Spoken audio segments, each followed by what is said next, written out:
Assalamualaikum warahmatullahi wabarakatuh. Salam sejarah, salam Nusantara. Oke, sahabat sejarah sekalian, kali ini kita akan mempelajari dan mengkaji tentang hasil-hasil budaya dan peradaban Mesopotamia. Setidaknya ada 4.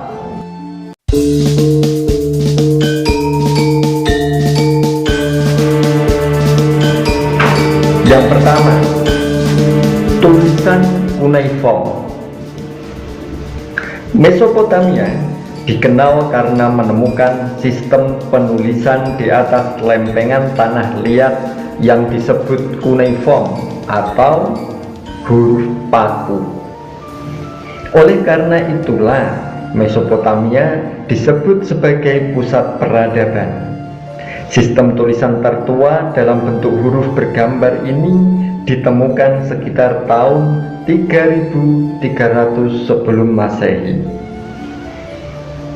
Teks tertulis dalam cuneiform terdiri atas madah atau himne, doa, mantra magis, surat-surat dan transaksi bisnis pribadi, hukum, teks-teks ilmiah seperti matematika, astronomi, astrologi dan obat-obatan, serta sastra dan puisi seperti epos Gilgamesh yang terkenal itu.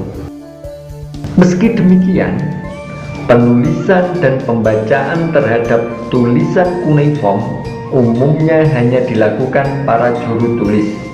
Kekuasaan dan pengaruh mereka sangat besar kepada masyarakat Mesopotamia awal yang sebagian besar belum mengenal tulisan.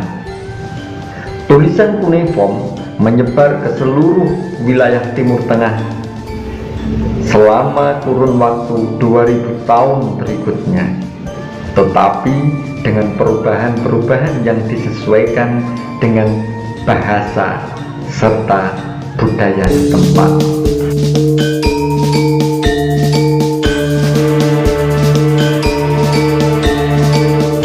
Yang kedua, seni dan arsitektur peradaban Mesopotamia.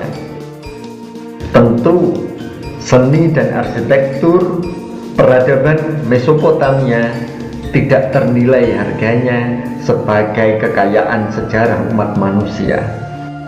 Pemaparan lengkap dari seni dan arsitektur Mesopotamia ini akan kita paparkan di video yang berbeda, di video yang khusus. Di sini kami hanya meringkas setidaknya ada 6 seni dan arsitektur Mesopotamia yang patut kita ingat. Yang pertama, seni-seni hasil peradaban Mesopotamia selalu bermotif religi atau keagamaan. Yang kedua, cap silinder, yaitu silinder yang berasal dari tanah liat. Cap silinder yaitu silinder yang dipahat dengan berbagai gambar, teks, dan terkadang cerita bergambar yang digunakan sebagai lambang tanda tangan atau pesan tertentu. Yang ketiga, bangunan-bangunan megah seperti istana, kuil, benteng, dan perkotaan.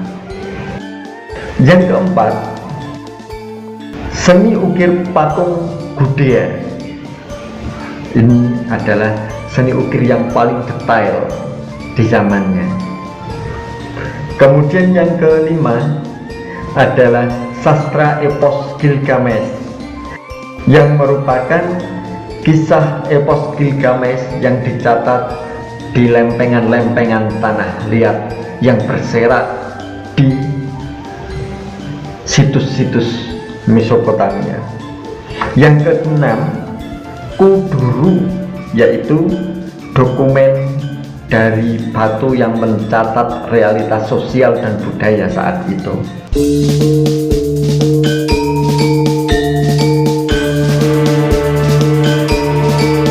Yang ketiga, ilmu pengetahuan dan teknologi. Mesopotamia tidak hanya terkenal sebagai pusat peradaban atau the cradle of civilization, tetapi juga karena pencapaian mereka dalam ilmu pengetahuan dan teknologi. Orang-orang Mesopotamia menggunakan sistem bilangan seksagesimal atau basis 60 dan keempat operasi matematika, yakni tambah, kurang, kali, dan bagi. Lempengan-lempengan tanah liat di perpustakaan Asurbanipal mencakup persamaan kuadrat, persamaan kubik, dan pecahan. Pengetahuan dalam geometri kemungkinan besar mencakup aturan-aturan umum mengukur luas dan volume. Sistem bilangan seksagesimal juga digunakan dalam pengukuran waktu. Sistem bilangan seksagesimal juga digunakan dalam pengukuran waktu, seperti 1 tahun dibagi dalam 12 bulan, 1 bulan 30 hari, 1 hari 2 kali 12 jam, 1 jam 60 menit, dan 1 menit 60 detik.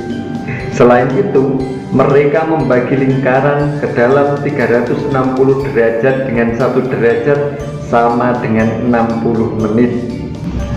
Para imam mengamati serta mencatat fenomena benda-benda langit dari kuil yang juga berfungsi sebagai semacam ruang observatorium. Selanjutnya, para imam menyusun peta-peta benda langit serta peralatan-peralatan untuk menghitung garis edarnya. Orang-orang Babilonia sudah mengetahui cara menghitung peredaran matahari, bulan, dan planet-planet. Mereka mengetahui 5 planet seperti Jupiter, Venus, Saturnus, Merkurius, dan Mars, serta memprediksi gerhana bulan dan gerhana matahari. Orang-orang Babilonia menggunakan kalender Komariah atau lunar calendar yang membagi tahun dalam 12 bulan Komariah atau 29,5 hari dan 11 hari, dan tahun baru dimulai pada musim semi. Temuan-temuan arkeologis juga memperlihatkan bahwa imam-imam Babilonia mengembangkan zodiak yang terdiri atas 12 lambang dan horoskop pertama yang kemudian berkontribusi terhadap perkembangan astrologi.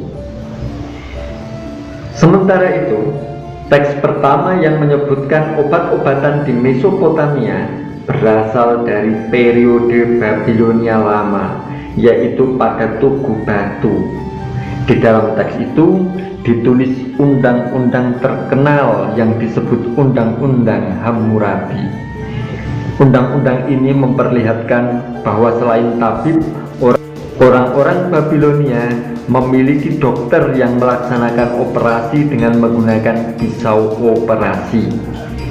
Undang-undang ini juga menegaskan adanya hukuman bagi setiap dokter yang tindakan operasinya membuat pasien meninggal.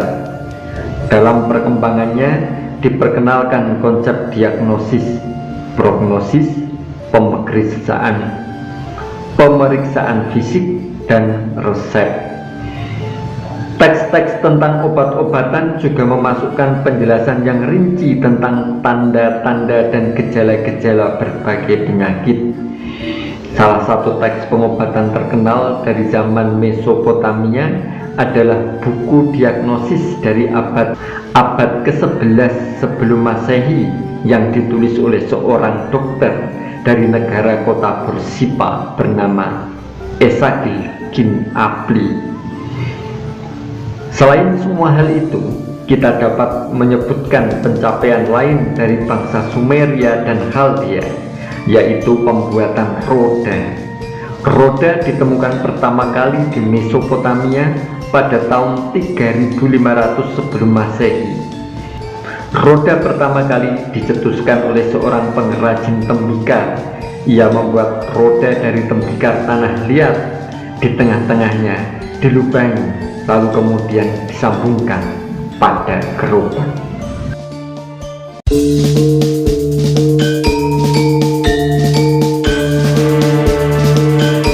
Yang keempat, hukum.